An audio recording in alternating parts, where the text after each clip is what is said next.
há um problema no centro da Europa, no coração da Europa, e esse problema é um problema que nos afeta a todos. A outra forma de olhar para estas notícias é que há políticos que falam desse problema, coisa que até há relativamente pouco tempo era praticamente impossível de acontecer. Portanto, digamos que não acredito muito que isto vá mudar rapidamente os termos do debate público e os termos da percepção pública, ou que torne mais fácil resolver os problemas, mas pelo menos falamos deles. E às vezes só falar daquilo que parece simples e agradável e popular causa problemas que notam-se alguns tempos depois. Talvez por isso convenha recordar algo que foi muito popular, fez ontem 10 anos, e que hoje não sei se a maior parte dos políticos europeus subscreveriam com a mesma facilidade. Estás a falar de? Há 10 anos exatamente, 31 de agosto de 2015, foi o dia em que Angela Merkel fez aquela famosa declaração a dizer: venham, no fundo, venham, nós conseguimos. Nos 2 anos seguintes entraram... Venham, era um discurso dirigido portanto, aos na altura, imigrantes, aos refugiados. Uma crise de refugiados Sírios. Sírios. Simplesmente há refugiados e há imigrantes, e depois misturou-se tudo, e a partir do momento em que se misturou tudo, entraram na Alemanha, só na Alemanha, 1,4 milhões de migrantes, depois 276 mil em França, 240 mil na Itália, 200 mil na Suécia, em 2 anos. Portanto, foi uma inundação, e hoje temos seguramente muitas dúvidas sobre os efeitos sociais e políticos que aconteceram na sequência disso. Mas já lá voltamos a isto, porque isto parece que não, mas tem a ver também com este debate, se bem que haja poucas pessoas capazes de fazer, ou com vontade de fazer, a ligação, mas eu creio que é necessário de alguma forma olhar para ela. Ora bem, indo um pouco atrás, e agora ainda mais atrás, recuando 32 anos. Há 32 anos houve um político francês que fez uma seguinte declaração: cada francês está endividado em várias dezenas de milhares de francos, na altura ainda era francos, bebés, adultos, pessoas idosas. Tudo isto, mais tarde ou mais cedo, terá que ser reembolsado, e isso vai ser naturalmente muito pesado. Quem assim falava era François Bayrou, o atual primeiro-ministro. Ele tentou, enfim, é um político que tentou muitas vezes candidaturas presidenciais, nunca as coisas lhe correram muito bem, talvez porque ele tem o hábito de dizer publicamente algumas coisas que não são particularmente sedutoras. E ele agora, o que disse, é uma coisa que faz, assim, faz até alguma impressão. 25 de agosto, portanto, há uns dias, ele disse que em cada hora, a França endivida-se em mais 12 milhões de euros. Em cada hora. Portanto, em cada hora, de cada dia e de cada noite, sempre. Quer dizer, quando nós acabarmos este programa, que dura quase 2 horas, a França estará mais 24 milhões de euros endividada. Portanto, desde 1974, até parece a história portuguesa, não é? Que a França não tem um orçamento equilibrado. Portanto, e por isso está numa situação em que, apesar de ser um país bastante rico, na União Europeia é o segundo mais rico, a seguir a Alemanha, a sua dívida já vale 114% da sua riqueza anual. Recordemos, Portugal já esteve nessa situação e agora está claramente abaixo dos 100%, o que nos dá alguma, não direi folga, mas mais tranquilidade, e tem um orçamento até nos últimos 2 anos com superávit, ou talvez até mais, não sei se foi os últimos 2, 3, e este ano deverá acontecer o mesmo. Portanto, estamos com uma situação diferente, mas levámos muito tempo a cá chegar, como costuma dizer, não é? Levámos muito tempo a cá chegar. Nós somos do tempo em que tínhamos um Presidente da República em que dizia que não era muito importante ligarmos a isso. Tínhamos um governador do Banco de Portugal que dizia que no tempo da moeda única isso não era problema. Vimos no que é que isso resultou, que há uma dúzia de anos atrás, com a intervenção da Troika, e agora a França está numa situação que, em muitos aspectos, pode ser parecida.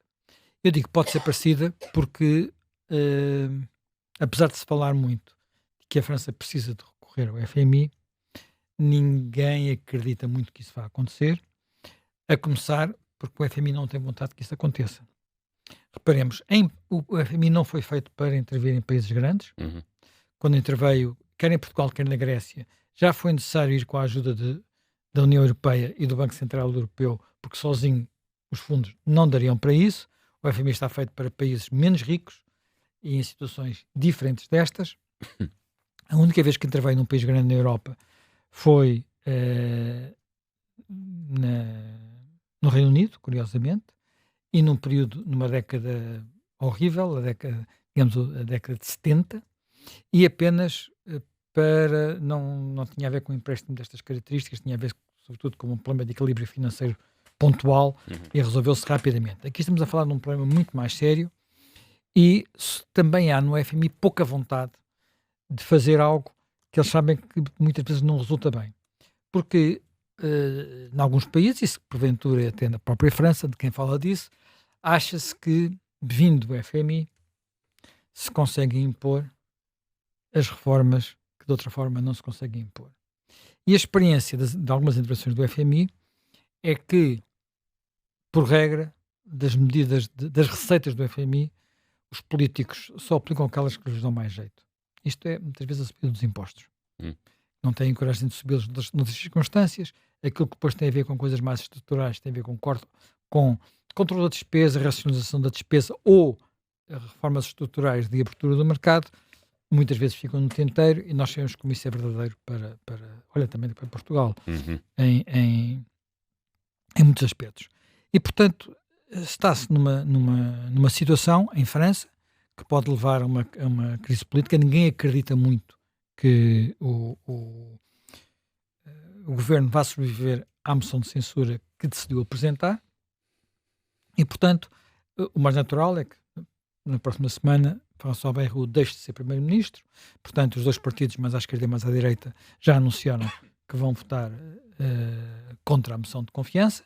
Portanto, a chamada França insubmissa da extrema-esquerda e a direita radical da União Nacional, portanto, da Rassemblement National, Marine Le Pen, e, portanto, com estes dois votos fica praticamente impossível qualquer possibilidade de François Bayrou se manter no lugar. O que vai abrir uma crise política, porque não se sabe se Emmanuel Macron vai nomear mais um primeiro-ministro. Portanto, eles têm caído como tordos, não é? No último ano, devido à situação criada pelo próprio Macron, quando decidiu dissolver a Assembleia Francesa e provocar eleições antecipadas e criou uma situação de impasse. E curiosamente discutem-se em França coisas parecidas com algumas que discutimos cá. Vamos ou não cortar dias de feriado? Vamos ou não cortar feriados? Também se discute isso na Alemanha. Portanto, e discute-se ontem na televisão, o François Bayrou dizia, bem, eu propus cortar 2 feriados, posso ficar só por um e tal. Pronto. É um debate muito... Quer dizer, acaba-se sempre por discutir o mesmo tipo de temas. Há outros temas que têm a ver com também, novamente, a situação, e é um tema que neste momento provavelmente está a levantar mais controvérsia em França. Tu falaste dele, não é? Que é o tema dos chamados boomers. De que é que estamos a falar? Ora, estamos a falar de algo que também se discutiu muito em Portugal e que neste momento se discute noutros países europeus, que no fundo nós temos sistemas de segurança social, sistemas que garantem a quem já se aposentou, já se reformou ou a quem está em vias de o fazer, níveis de rendimento que de forma alguma garante para aqueles que neste momento contribuem. Portanto, isso é muito evidente em sistemas, por exemplo, como o nosso, não é? Como o português, em que o pagamento das pensões é assegurado pelos descontos que são feitos aos trabalhadores. Portanto, quando temos menos trabalhadores por cada pensionista, a carga exigida nesses descontos, a contribuição fica naturalmente maior, portanto, e houve aqui alterações estruturais no que eram os Estados sociais nas últimas décadas, e, portanto, o debate que houve em Portugal sobre a necessidade de conter o crescimento das pensões, que era um debate que também, digamos, o François Bayrou disse, bem, para o ano não haverá aumentos nas pensões, ele não propôs cortar nada, não haverá um aumento legal, que está lá como cá existem mecanismos automáticos de atualização das pensões por causa da inflação, e ele dizia, bem, não vamos atualizar para o ano, era um dos pontos da poupança proposta. Caiu o Carme Trindade, e caiu o Carme Trindade também quando ele disse que há aqui um problema intergeracional, há um problema que ele usou uma expressão que eu achei muito significativa, ele disse, a dívida é a escravatura dos mais novos. E de alguma forma nós não tínhamos dúvidas, quer dizer, porque uma dívida, se nós assumirmos que ela vai ter que ser ou paga ou suportada por quem está no mercado de trabalho e por quem ainda vive, elas são impostos futuros. Ou por quem vai entrar no mercado de trabalho. Ou por quem vai entrar. Uma dívida de hoje são impostos do futuro, são impostos futuros. Então, impostos, contribuições, o que nós quisermos. Portanto, é um peso que fica para o futuro. E, portanto, ele no fundo está a dizer as gerações que hoje são aquelas que nasceram em França chamam-lhe 30 gloriosos, os 30 gloriosos, são aqueles anos que vão a seguir digamos, a reconstrução? Não, ao fim da guerra, de 45 em diante, onde houve um rápido crescimento económico, e, portanto, esse período permitiu criar sistemas bastante generosos, e hoje em dia há uma clara diferença entre os mais velhos e os mais novos no que respeita a isso. É evidente que os mais velhos respondem e responderam a esta. Aliás, o próprio François Bayrou disse: eu próprio sou um boomer, um boomer no sentido de eu nasci, ele tem 70 anos, portanto nasceu na década de 50, e portanto estou a falar também para mim, e o que ele disse, estas pessoas dizem é: nós trabalhamos muito, nós descontamos muito, nós somos os que fizeram a França grande, em alguns aspectos, fizemos o TGV, fizemos a França da energia atómica, fizemos a França do Concórdia, do Ariane, são projetos industriais muito, muito importantes, porque é que agora vêm ter connosco a dizer que nós temos que nos sacrificar, até porque verdadeiramente, apesar dos sistemas serem mais generosos, algumas daquilo que se recebe, não dá para ter vida de rico, não é? Isso acontece sobretudo nos meios rurais, onde também como em Portugal, desse ponto de vista. E, portanto, há aqui claramente um tema, até porque esse tema, sem estar em cima da mesa medidas idênticas às de França, é o tema abordado pelo François Merz naquela declaração que ele fez numa reunião do seu partido, em que basicamente disse algo que, na minha perspectiva, devia entrar pelos olhos dentro, mas não entra, que é as economias que temos hoje em dia, na Europa, não são capazes de suportar o Estado Social que temos na Europa.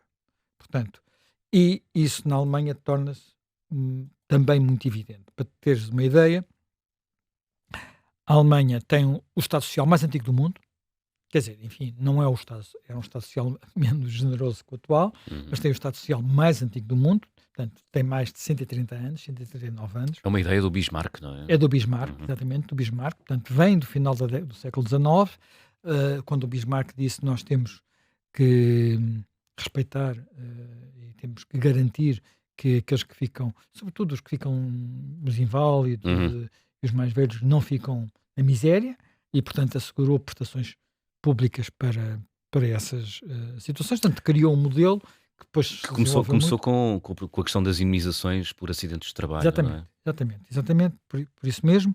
Portanto, agora, nós temos uma situação que é o número de trabalhadores está a diminuir na Alemanha também, o equilíbrio entre os vários, digamos, os vários cortes etárias também está a ser a mudar, e a mudar rapidamente. Portanto,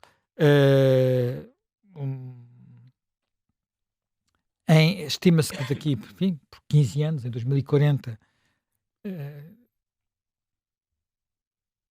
100 trabalhadores tenham que suportar 41 pensionistas. É quase 2 para 1. Não é? Repara o que é que isto significa em termos de peso. Hum.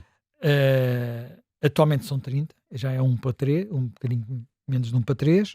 Portanto, estas são as previsões.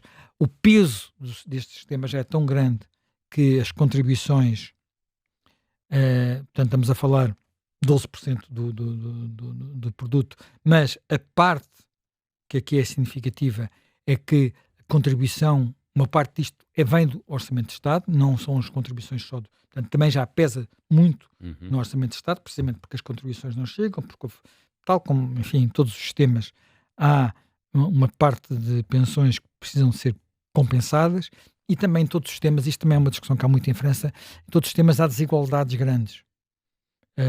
Tal como, por exemplo, em Portugal houve, agora menos, mas houve, ainda há grandes diferenças entre quem é beneficiário do sistema, a chamada Caixa Geral de Apresentações, que é o sistema da administração pública, e alguns sistemas privados parecidos, digamos assim, ou privados, ou enfim, que entretanto foram privatizados, mas tinham situações de exceção, e o sistema geral, Caixa Geral de Apresentações, o Sistema Geral da Segurança Social.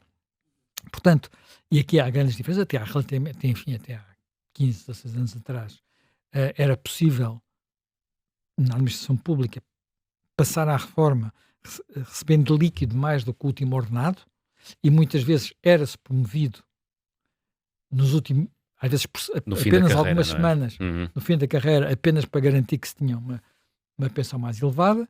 Portanto, isso já não é assim, as coisas já mudaram entretanto, mas ainda mesmo na Segurança Social, nos privados, havia um sistema de cálculo que era extremamente favorável. Claro, sim, mas tudo isso mudou. Em Portugal já mudou com a reforma de 2008 e, portanto, hoje em dia já não é assim. Hoje em dia contam.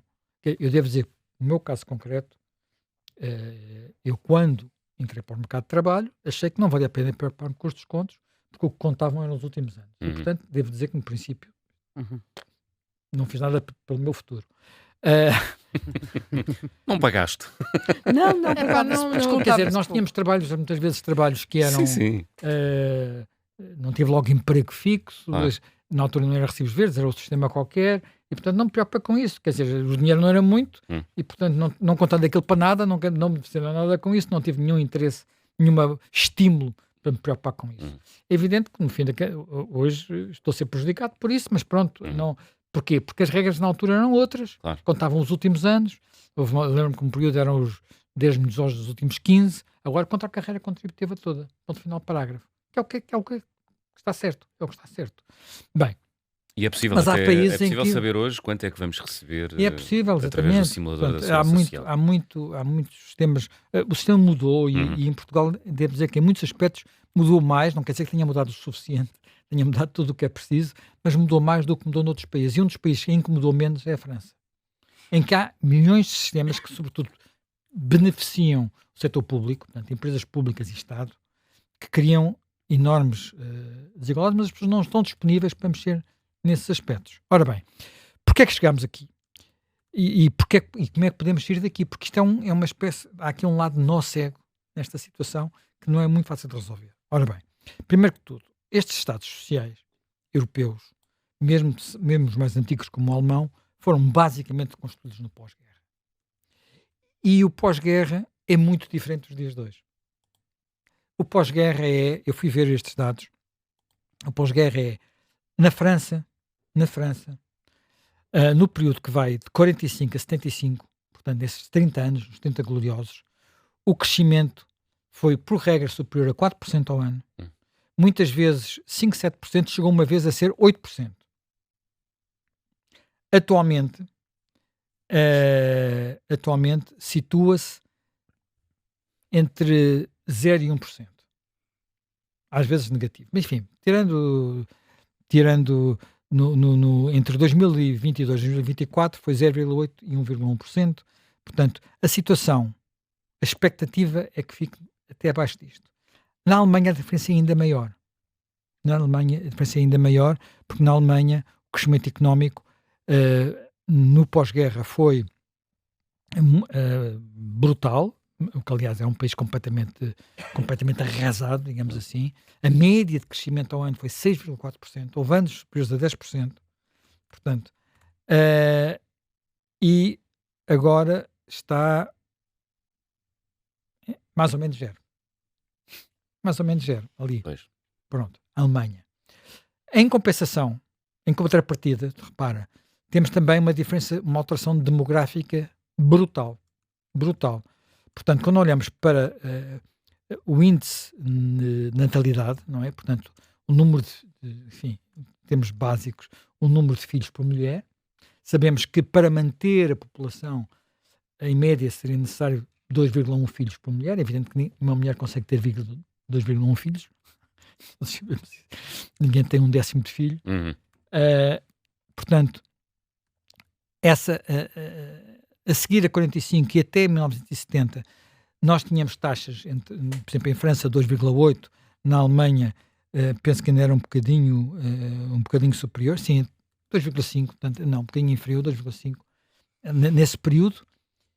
E agora temos taxas absolutamente irrisórias. Portanto, a tendência atual nos dois países é pior na Alemanha ainda, 1,35. Na França, em parte pela contribuição dos imigrantes, é um pouco superior a isto, mas o que é que isso quer dizer? Quer dizer que há umas décadas para cá, o número de jovens é insuficiente para manter o número de trabalhadores, o número de pessoas na idade ativa. Uhum.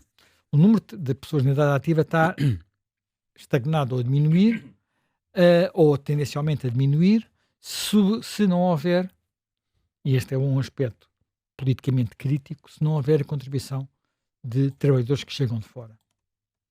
E sabemos que isso é sinónimo de migrações e que a chegada de imigrantes em todos estes países, e agora também em Portugal, cria tensões e problemas e não resolve imediatamente os problemas económicos. Porque muitas vezes os imigrantes que chegam não são, porventura, aqueles imigrantes que nós gostaríamos que chegassem em termos de qualificações. Estou só a falar disso. Em termos de qualificações. Uma coisa é chegarem para fazer, como se dizia antigamente, chegarem para fazer o trabalho que nós não queremos fazer. Portanto, isso funcionava muito bem no tempo em que os franceses os portugueses iam para a França ou para a Alemanha, mas e hoje em dia podemos dizer que em Portugal está a acontecer também muito. Portanto, chegam muitos imigrantes para fazerem trabalhos que os portugueses já não querem fazer, seja na agricultura, seja na economia Uber, digamos assim, na economia das plataformas, seja na restauração, muito parecido com o que se passa na França e na Alemanha também. Mas o problema é que depois não há, também há problemas no topo, do outro lado, não é? Portanto, falta de quadros qualificados, migração desses quadros para outros países onde têm mais expectativas, designadamente também, enfim, nos Estados Unidos acontece tudo, mas os Estados Unidos, apesar de tudo, têm uma dinâmica demográfica interna e com a migração diferente. Portanto, o que é que isto significa? Significa que nós temos, de facto, um modelo, portanto, uma economia que, no caso concreto da Europa, isto é diferente do que se passa nos Estados Unidos, não mostra dinamismo suficiente para manter níveis de crescimento razoáveis e, portanto, um modelo em que nós temos cada vez mais pessoas a depender do Estado Social, e reparem, não dependem apenas do Estado Social, os mais velhos. Todos os Estados Sociais foram sendo construídos, inclusivamente aquilo que nós não chamamos de Estado Social, mas também já é um Estado Social nos Estados Unidos, foram sendo construídos criando dependências. Portanto, criando formas de contribuições, pagamentos, que de alguma forma criam dependências. Portanto, pode ser dependência apenas de uma coisa simples como o abono de família, ou algumas coisas indispensáveis, que eu diria virtualmente indispensáveis, como subsídio de desemprego, mas depois há muitos outros graus de dependência, alguns deles que em alguns desses estados desestimulam a vontade de trabalhar, ou a vontade de estar no mercado de trabalho, não vale a pena. O esforço não vale a pena. E, portanto, temos muitas situações que são pouco racional do ponto de vista da economia. Mas isto é extraordinariamente difícil de alterar, seja o que for, porque são hábitos que são... Não é apenas hábitos criados, é situações criadas que fazem com que as pessoas não queiram abdicar daquilo que têm, o que é natural, humano e razoável, e muitas vezes a pessoa, repara, há também aqui algo Não se tira o que que já não se deu, não é? de que se fala pouco e de que se fala muito pouco, mas que eu acho também é relevante, que é a geração dos boomers pode ter uma situação hoje economicamente mais privilegiada, mas é preciso também dizê-lo com toda a frontalidade, porventura teve relativamente à sua vida, à sua ambição, à sua vontade de trabalhar, à sua vontade de progredir, uma atitude diferente do que tem hoje a geração dos seus filhos ou dos seus netos, que já não estão disponíveis para alguns empregos, para algumas coisas, para alguns esforços. O que podemos dizer é humano, é razoável, mas tudo isto cria um caldo de cultura, o tal nó cego, de que não vejo como é que podia sair. Há pouco tempo diziam, mas os mais novos em Portugal habituaram-se desde a casinha de papá, aos smartphones, aos aparelhos, e portanto levá-los para voltá-los a trabalhar no campo, a trabalhar numa cozinha, já não estão para isso. Não fica bem no Instagram. Não fica bem no Instagram, se quiser. O que pode, em algumas circunstâncias, ser exagerado, mas pode também corresponder a uma atitude cultural, não é? Uma atitude cultural, societal, que também não é fácil de mudar. Portanto, estamos numa situação em que é muito difícil de ultrapassar, até porque isto cria, como todos sabemos, problemas políticos. Estamos numa altura, na Europa, onde, nas suas 4 principais economias, em 3 delas, os partidos com mais intenção de voto são partidos que nós situamos à direita radical. França, Alemanha, que são partidos muito diferentes e, portanto, não queria amalgamar tudo, mas temos o Reform do Nigel Farage largamente à frente nas sondagens no Reino Unido. Temos a alternativa para a Alemanha, enfim, a disputar a liderança com o partido, com a CDU na Alemanha, e temos o Rassemblement National, a União Nacional Francesa, também largamente à frente, muito à frente, ainda saíram sondagens ontem. E na quarta economia que aqui falta, temos um outro partido, temos no poder um partido que foi colocado neste saco, mas que se tem revelado em muitos aspectos diferente e interessante, que é os Fratelli d'Italia, da senhora Meloni, em Itália, como é óbvio. Isto só para falar destes casos, destas situações das maiores economias. E, portanto, isto está a criar por todo lado uma situação nova de que não se vê exatamente como é que se vai sair, porque ao mesmo tempo que tudo isto acontece, que são o casamento de baixa demografia, baixo crescimento económico, baixo crescimento potencial, porque há falta de inovação e de capacidade de inovação, e, portanto, níveis de imigração elevados e níveis de tensão política elevados, como é que se casa isto tudo com uma guerra na Europa e a necessidade de investimento na defesa? Ninguém sabe verdadeiramente responder. Porque o que a Europa tem respondido ultimamente a estas coisas todas podemos depois falar um bocado melhor disso, bem, nós vamos investir, por exemplo, na transição climática, e isso vai gerar muitos empregos. Até agora, criou mais problemas do que empregos e, inclusivamente, problemas políticos, de que a Alemanha, por exemplo, é um bom exemplo. Vai acontecer o mesmo com a defesa? Eu apostaria que sim, porque já sabemos que há muitos setores que se opõem em absoluto e, portanto, é muito fácil dizer queremos hospitais, não queremos armas. Portanto, é muito fácil dizer isso, não é? Portanto, o populismo não vem só de um lado do espectro político, vem de todos os lados do espectro político. Todos. Alguns com mais acentuados do que outros. Portanto, estamos, de facto, numa situação de que é difícil perceber como é que saímos, porque em cima de problemas económicos temos tensões políticas grandes. E a ideia que isto se resolve com fugas em frente, tipo federalismo europeu, na minha perspectiva, é o salto para o abismo. É estar à beira do abismo e dar o chamado passo em frente.